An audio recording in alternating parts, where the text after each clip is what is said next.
Hi guys, ito nagluto tayo ng beef noodles kasi sobrang lamig ngayon, 'di ba? So, masarap humigop ng sabaw-sabaw.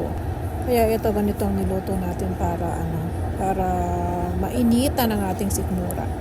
Kasi sobrang lamig talaga. Yan, masarap yung noodles na yan, guys. Hindi siya malabsa. Yung parang siya sa atin, parang kanton na basta masarap siyang lutuin ganyan. One is helping me. Slowly. I have to use chopstick.